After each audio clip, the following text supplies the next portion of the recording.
Hey, this is going to be another quick video on a user question.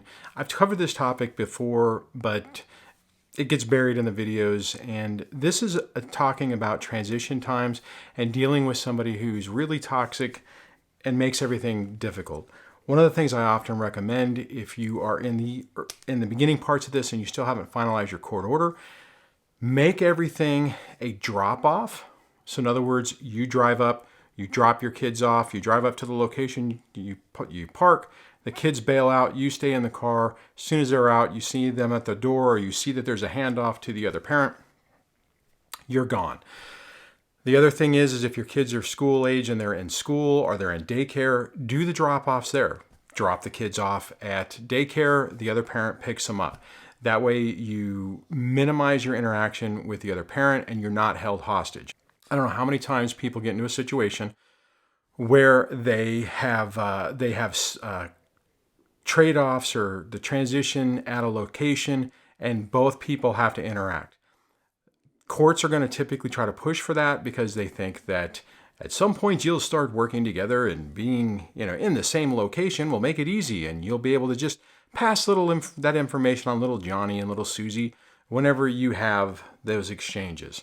The problem is when you're dealing with a toxic person, they will definitely use all of that as an opportunity to screw with you, to cause conflict, to poke you in the eye, even if it's not overt, even if it's very subtle, it's still very stressful.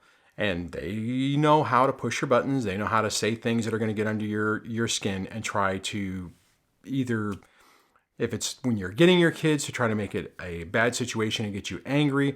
And just so you know, just to clarify, when that happens, whenever they do something to try to get you to get angry or to lash out, the whole point is to try to ruin your time with the kids.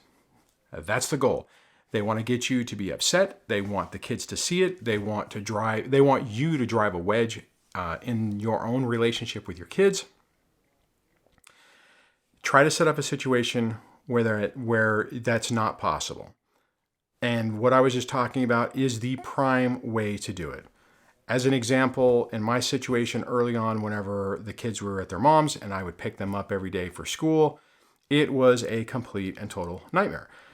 I would pull up to the house, she would come out with the kids, she would slowly and methodically clip everybody into the vehicle, give them a big hug, make it a big production, make it seem like they were going to on a Bataan death march or whatever. I mean, that they would never see her again. So when they finally were done and she closed the doors and was like, bye bye, bye bye, bye bye, the kids are upset, they're crying, it's just a horrible thing. So the drive to school was horrible and it was just a complete and total nightmare.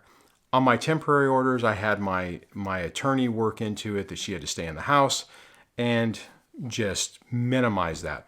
The final order, I made damn sure that the transitions were at school.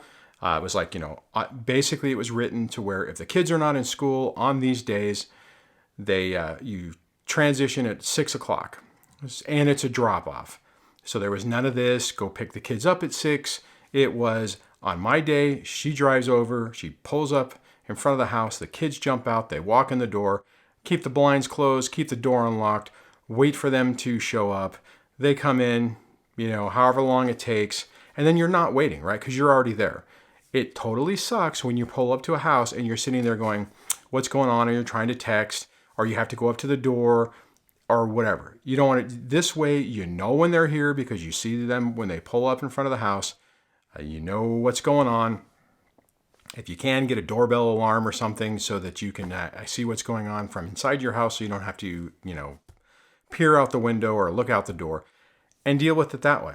And then if you're doing stuff at the school thing, like I was saying, that's the way I had it written. It was when it's not in school, it's at 6 o'clock, drop off only.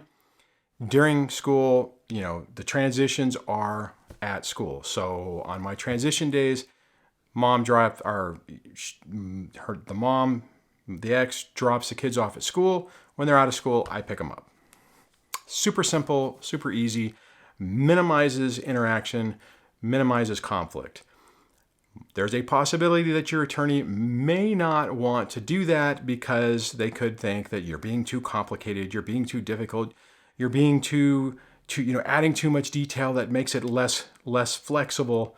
The problem is a narcissistic person loves flexibility. They just have a unique way of looking at things and just making it work out, in their mind. And here's the thing, they're going to do that anyway, so just keep that in mind. But at least if you have it written out and you have this type of scenario set up, it makes it a lot more complicated for them to mess with you. Okay, speaking of messing with you, let's say hypothetically you go to drop the kids off. You pull up and your ex walks out and starts trying to talk to you. At least with it being a drop off, you can say, okay, guys, get out of the car. Daddy or mommy has to go. And as soon as they're out and you know that they're in the physical possession, you can crack your window and say, hey, I got to run. Send me an email. We can discuss it over email. Not a problem. And you leave. It's whenever you're waiting for the kids to come out, whenever they're holding the kids hostage, that's whenever you have a problem. Technically, they could still play that game with them dropping off at your house. But if they pull up in front of your house, literally, if they're sitting out there, you just stay in your house. Just what's going on and just wait. Don't take the bait. Document any craziness that happens so that you have good documentation for it. And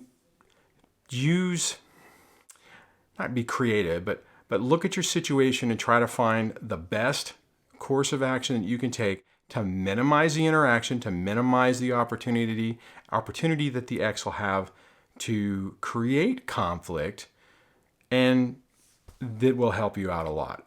The particular example, I think, if I remember correctly, I don't have it in front of me, was a person was talking about that they do exchanges at like a McDonald's or I've heard McDonald's, I've heard the police station.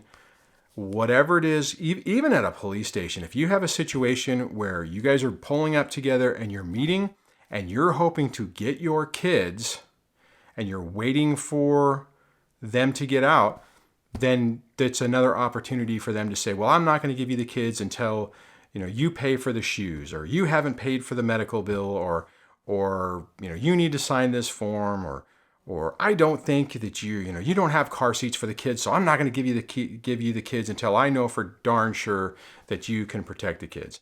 Realistically, it's none of their business. Whenever it's your time, it's your call. You get to be the parent and you get to make the choice. And if you make stupid choices by doing things that are illegal, that's on you. But they will oftentimes do that type of crap just to try to create conflict. That's my idea. That's my thought. That's what I did to try to minimize this, to try to get some peace and control under this thing. And to be perfectly honest, guys, it's worked out pretty darn well. It's been 8 years. Obviously it took a year, like 6 or 7 months to get to that point. And it really helped. Things really calmed down. Things were easy. Whenever I was dealing with that situation where she was constantly coming out or trying to give me stuff or trying to talk to me, it was really annoying. Now, I will tell you, amazingly enough, in my situation, and your mileage may vary on how this sets up, the way the situation works now, if there is a school function, where the both of us are together and the kids are there, we don't talk about anything. I used to be really worried in the past that she would bring stupid stuff up or just try to create conflict.